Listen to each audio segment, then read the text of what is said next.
જય જોહાર આદિવાસી ભાઈઓ, મિસ્ટર અર્જુન બામણિયા નામની ચેનલમાં આપણું સ્વાગત છે, દિલથી સ્વાગત છે। હવે તમે આપણી ચેનલમાં આવ્યા છે તો પૂરું ન્યૂઝ જોઈને જજો અને લાઈક શેર અને સબસ્ક્રાઇબ કરી લે। મામલતદાર શું ન્યાય કરતો હતો? આપણે હાથ ભાંગી ગયા છે?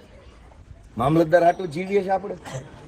આટલી હદે ખોટું થયું। આ કોર્ટમાં ગયો ભાઈ તોય નિર્ણય નો દીધો અમને આજે 8 વર્ષ આ નિર્ણય થઈ ગયો, જેને મને ફાંસીએ ચડાવે ફાંસીએ ચડાવી દે।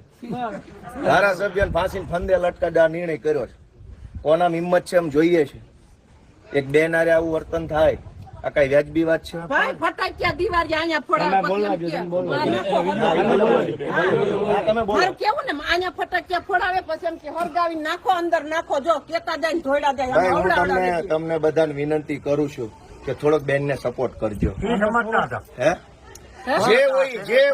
જે હોય ગુંડાનું નામ નથી લેવું। તમે બધા ભવિષ્યમાં ગમે જ્ઞાતિના હો, આ બધી જ્ઞાતિના છે, બધા ધર્મના માણસો। ખોટું થતું હોય બોલવાની ફરજ તો બધા ધર્મમાં લખી છે, નથી લખી? બધાના પોતપોતાના ધર્મ ગ્રંથોમાં છે કે નહીં?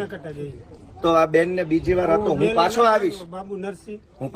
જો કોઈને બહુ મોટી હવા ભરાઈ ગઈ છે, ભાઈ ઘડીક નુરાભાઈ, કોઈને બહુ મોટું ભાજપની હવા ચડી ગઈ હોય, કિરીટ પટેલ ની હવા ચડી ગઈ, હું પાછો આવીશ અને એ દિવાલ ની જેસીબી નો એક ટલ્લો મારી દઈશું।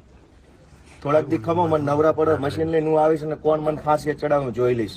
આટલી હદે નાગાઈ કરવાની, આટલી હદે દાદાગીરી,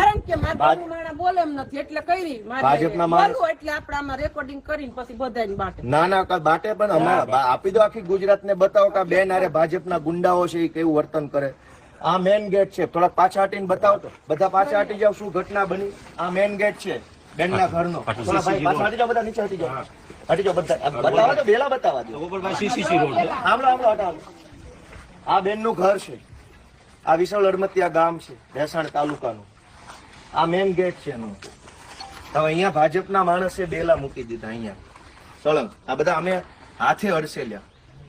8 વર્ષથી આ ગેટ બંધ કરી દીધો। આવી નાગાઈ કરવાની, બસ દાદાગીરી। શું કામ? તો કે હું ભાજપનો માણસ છું એટલે દાદાગીરી કરી। શું કામ? આ ભાઈ સીધા માણસ છે। આ બેલા અહીંયા મૂકી દીધા, અહીં સુધી લાઈન હતી અત્યારે આમ। આ ગેટ ની બહાર કેમ નીકળવાનું? તો બેને મને આજે હું ગામમાં આવ્યો, ફરિયાદ કરી, કીધું હાલો આપણે જ કાઢી નાખીએ બેલા। મામલતદાર શું કાઢવાનું? બરાબર, મામલતદાર ભાઈ આવતા જોઈ મુદ્દા પર જોઈને પાછા વયા જાય। ભાઈ બધા ભાજપ થી બીવે છે, ભાજપની લાજ કાઢે છે। આજે અમે ભેસાણ તાલુકાના વિશાળ અડમતિયા ગામે આ બેનના ઘરનો ગેટ ખુલ્લો કર્યો છે। જે ભાજપ વાળા મોકાતું હોય મને ફાંસીએ ચડાવી દે, હું જોઉં છું કોણ મને કઈ ફાંસીએ ચડાવે। આટલી હદે નાગાઈ કરવાની ગામડામાં? ગરીબ માણસો આવે, નાના માણસો હોય, ગરીબ માણસો હોય, કે અહીંયા બેલા ગોઠવી દીધા ઘરની આમે 8 વર્ષ સુધી સળંગ। તો બહાર કેમ જવાનું? અંદર કેમ આવવાનું?